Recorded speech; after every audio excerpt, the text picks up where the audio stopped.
Welcome back to our channel. Now let's make chicken fry. చాలా simple and టేస్టీగా మనం ఇక్కడ చికెన్ ఫ్రైని ప్రిపేర్ చేసుకుంటున్నాము. ఇది అలా చపాతీలు అండ్ ఉల్వచారుతో తింటే నిజంగా టేస్ట్ చాలా బాగుంది.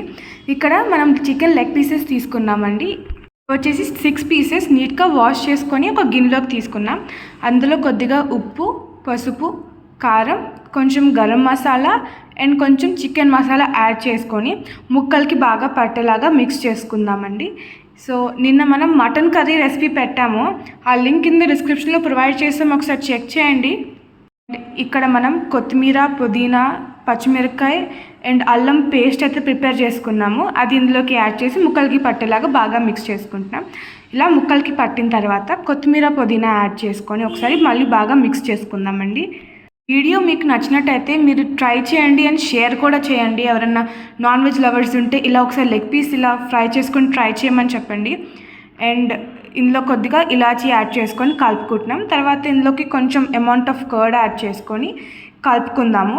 ఇది ప్రిపేర్ చేసుకునే దానికి ఒక 2 hours ముందు కానివ్వండి, లేదా మనం మధ్యాహ్నం ఇది ఫ్రై చేసుకోవాలంటే కొంచెం పొద్దున్న లేసినప్పుడు మ్యాగ్నేట్ చేసుకొని పెట్టుకుంటే మ్యాగ్నేట్ అవ్వడం కొంచెం టైం ఉంటుంది కాబట్టి టేస్ట్ బాగుంటుంది, క్రిస్పీగా వస్తుంది.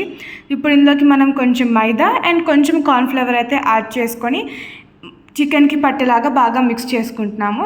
ఇది కలుపుకున్న తర్వాత ఇందులో కొద్దిగా కాశ్మీరీ చిల్లీ పౌడర్ యాడ్ చేసుకొని ముక్కలకి పట్టేలాగా కలిపేసుకుంటున్నాము. ఇది ఇలా కలుపుకున్న తర్వాత ఒక బౌల్లోకి తీసుకొని పెట్టుకుంటున్నాం, లేదా దాని మీద మూత వేసుకొని పక్కన పెట్టుకొని మ్యారినేట్ చేయడానికి పెట్టుకోవచ్చు. మూతం పెట్టి పక్కన పెట్టుకున్నాం కదా, మనం తినేటప్పుడు అయితే ఇది కుక్ చేసుకుంటున్నాం. సో దీనికోసం ఒక కడాయిలో ఆయిల్ వేడెక్కనిద్దాము. వేడెక్కించిన తర్వాత మనం ఫ్రైని ఏదైతే రెడీగా పెట్టుకున్నామో ఆ చికెన్ మ్యాగ్నేట్ చేసుకున్న దాన్ని వేడెక్కిన ఆయిల్లోకి యాడ్ చేసుకొని బాగా ఫ్రై చేసుకోవాలండి. ఇది మొత్తం గోల్డెన్ బ్రౌన్ కలర్ అయ్యేలాగా ఫ్రై చేసుకోవాలి. చాలా జాగ్రత్తగా తిప్పేటప్పుడు ముక్క అనేది విడిలిపోకుండా ఉంటుంది. ఒక్కసారి ఇలా ట్రై చేయండి. ఈ రెసిపీకి ఎక్కువ టైం పట్టదు, చాలా ఫాస్ట్ అండ్ సింపుల్గా అయిపోతుంది. చపాతీతో బాగుంటుంది అండ్ రైస్తో అయితే సూపర్ ఉంది. ఒకసారి ఉలవచారు కొంచెం ఉంటుంది కదా, రైస్లో ఉలవచారు వేసుకొని ఈ ముక్కను అలా తీసుకొని పెట్టుకుంటే టేస్ట్ చాలా బాగుండిందండి. ఉలవచారు లేకపోయినా నార్మల్గా ఫ్రై అండ్ రైస్ చపాతీ కూడా తినేసేయచ్చు. పక్కన కొంచెం ఉల్లిపాయ, నిమ్మకాయతో పిండుకొని తింటే సూపర్ ఉంటుంది. అండ్ స్టమక్ కూడా చాలా ఫుల్గా ఉంటుంది, టేస్ట్ కూడా అంతే బాగుంటుంది. ఒక్కసారి ట్రై చేసి ఎలా ఉందో మాకు చెప్పండి. అండి మన సండే సింపుల్ స్పెషల్ రెసిపీ నచ్చితే ప్లీజ్ ఒక లైక్ చేసి కమెంట్ చేయండి. ఇక్కడ ఇలా ఒక 2-3 times కలుపుకొని మూత పెట్టేసుకుంటున్నాం మధ్య మధ్యలో, మీరు చూస్తూనే ఉన్నారు కదా. సో ఇలా అన్ని పీసెస్ పర్ఫెక్ట్గా ఫ్రై అయిన తర్వాత స్టవ్ ఆఫ్ చేసేసుకొని పక్కన పెట్టేసుకుందాము.